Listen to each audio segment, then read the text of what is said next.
Alors moi, je trouve qu'on ne sait pas trop ce qu'on évalue. On évalue à la fois des questions de compréhension de texte, mais aussi des questions d'attention et de mémoire. On ne sait pas le niveau de compréhension qu'ils auraient à l'oral.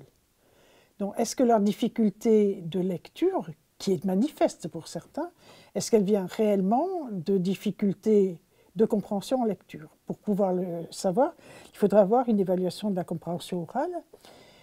Et ensuite, on n'a aucune idée de leur niveau de décodage. Est-ce qu'ils savent lire réellement? Donc, on ne peut que faire un constat banal, finalement. Ils ne répondent pas à des questions posées par un texte d'une certaine longueur. Et si on regarde les résultats tels qu'ils sont analysés dans certaines études, par exemple par l'ADEPE, on s'aperçoit que les enfants français ont plus souvent que les autres, des non-réponses quand ils doivent répondre par écrit. Qu'est-ce que ça veut dire? Est-ce que ça veut dire qu'ils n'ont pas l'habitude de rédiger ou est-ce qu'ils ont peur de rédiger à cause des fautes? On n'a aucune réponse à ça.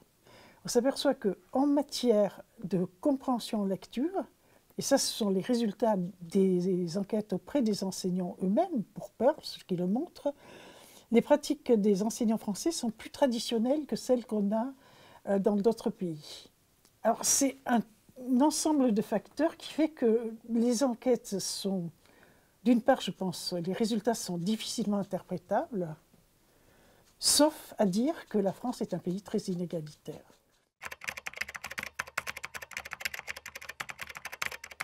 Il y a eu, dans les années 70, une conception qui était un peu révolutionnaire de la lecture, qui s'est défendue par Foucault-Bert et Charmeux, qui disait que lire, c'était comprendre. On n'apprend pas à nager en faisant des exercices sur un tabouret, on apprend à lire en se plongeant dans l'écrit. On sait depuis un certain temps que cette conception de la lecture est fausse. C'est une conception romantique qui ne marche pas. Alors qu'on apprend à parler, c'est vrai, dans son environnement, on n'apprend jamais à lire tout seul. On a besoin d'apprendre à briser le code pour apprendre à lire, à briser le code, c'est-à-dire dans une écriture alphabétique, à comprendre que ce qu'on va lire, ce sont des unités qui correspondent aux unités de base de la langue orale. Donc on doit mettre en correspondance les unités de l'oral qui correspondent aux unités de l'écrit dans notre système d'écriture propre, qui est un système d'écriture alphabétique qui code les plus petites unités de la langue orale qui font sens. Et c'est ces phonèmes-là qu'on n'arrive pas bien à isoler dans la langue orale qu'il faut relier aux unités de base de l'écrit qui sont les suites consonnes-voyelles. Donc, ce qui fait difficulté dans une écriture alphabétique, c'est la compréhension de ce principe qui s'acquiert grâce à un enseignement. Et la conscience phonémique, la capacité d'isoler les mots en phonèmes, ne s'acquiert qu'autour de 4-5 ans, alors qu'à la naissance, les enfants ont des capacités de discriminer les phonèmes. C'est-à-dire, le petit français va apprendre très vite à discriminer be de ve, alors que le petit espagnol ne discriminera plus be de ve, comme les petits japonais ne discrimineront plus le de re. Donc il y a des choses qui se mettent en place à la naissance, dans la capacité de discrimination phonémique, qui est nécessaire pour apprendre à parler, mais pour apprendre à lire aussi. Mais la capacité de segmenter les mots en phonèmes n'est nécessaire que pour apprendre à lire dans une écriture alphabétique. C'est ce que Isabelle Lieberman disait dans les années 70, c'est un chercheur des premiers à avoir travaillé sur l'apprentissage de la lecture en anglais.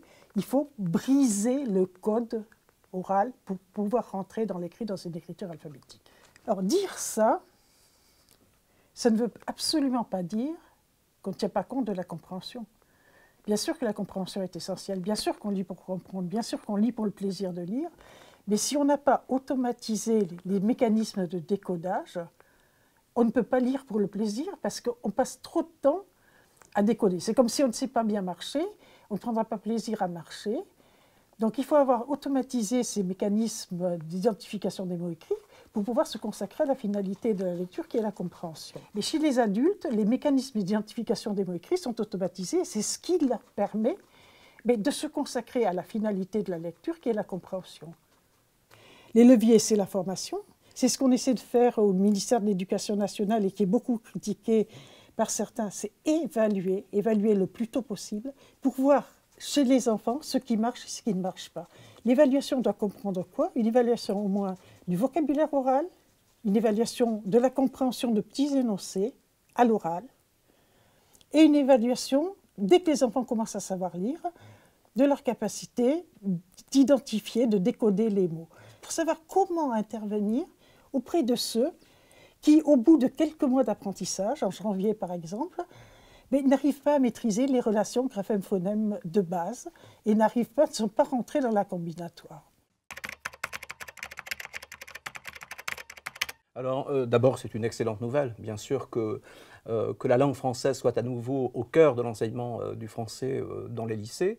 C'est une très très bonne nouvelle. C'est signe que, effectivement, toute la communauté scolaire universitaire prend conscience de l'importance de la langue française. La langue française, ce n'est pas seulement un instrument pour communiquer, c'est un fait de culture. Et une langue, ça se travaille comme un fait culturel, au même titre que la musique, la philosophie ou que sais-je, ou la littérature. Donc tous les échanges qui favorisent, bien sûr, cette communication me paraissent extrêmement importants.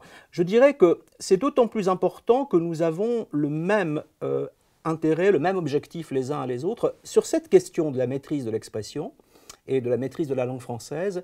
Il y a lieu maintenant de documenter le problème, c'est-à-dire d'identifier quels sont les problèmes, de recenser les problèmes que rencontrent les élèves ou les étudiants dans cette pratique rédactionnelle. Et là-dessus, je pense que les lycées et l'université peuvent communiquer parce qu'ils peuvent s'apporter, au fond, finalement, une documentation mutuelle et échanger, mutualiser le plus possible, au fond, finalement, leur travail pour arriver à apporter des solutions qui soient à terme efficaces.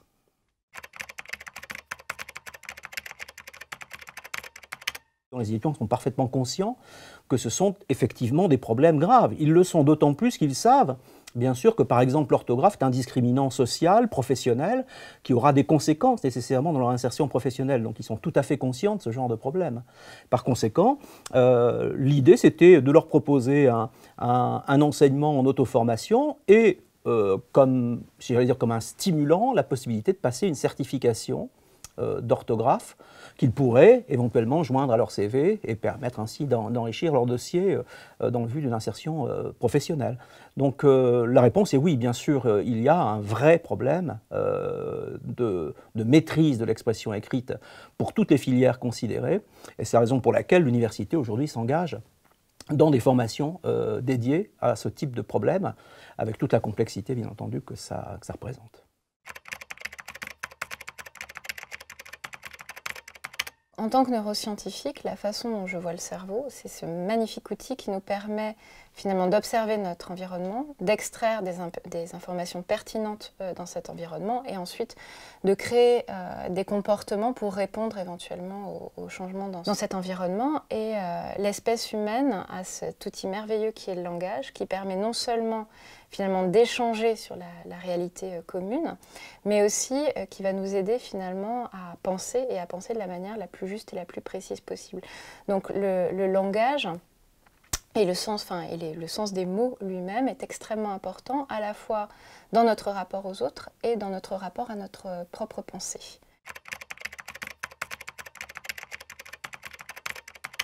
Alors, il me semble que finalement pour l'apprentissage en littératie, ce qui sera important, c'est déjà de trouver des sujets qui intéressent les jeunes apprenants. Et donc là, on peut taper très large, on peut taper dans tous les sujets, y compris les sciences. Et beaucoup de sciences ont cela d'utile qu'elles s'intéressent à des objets et à des descriptions concrètes. Et donc on peut assez facilement faire le rapport entre la phrase écrite qui décrit une réalité et cette réalité tangible. Donc par exemple, on peut imaginer la description d'un moteur ou la description d'un théorème de géométrie. On peut le dessiner, par exemple, et passer d'une modalité à l'autre pour voir l'interaction entre la phrase et la réalité qu'elle désigne. Donc ça, c'est un des moyens dans lesquels la science peut être assez intéressante pour l'apprentissage, par exemple, de la lecture, donc ce rapport au réel. Et deuxième chose, certaines matières scientifiques sont très originales dans leur utilisation des mots et se reposent beaucoup sur l'étymologie. Ce sera par exemple la nomenclature, les noms d'espèces, qui reposent beaucoup sur le latin, par exemple. Et donc, au travers de ce jeu, finalement, avec la terminologie scientifique, on peut commencer à s'intéresser aux racines étymologiques, aux racines de notre langue et comprendre un peu comme un jeu comment fonctionne finalement notre langue.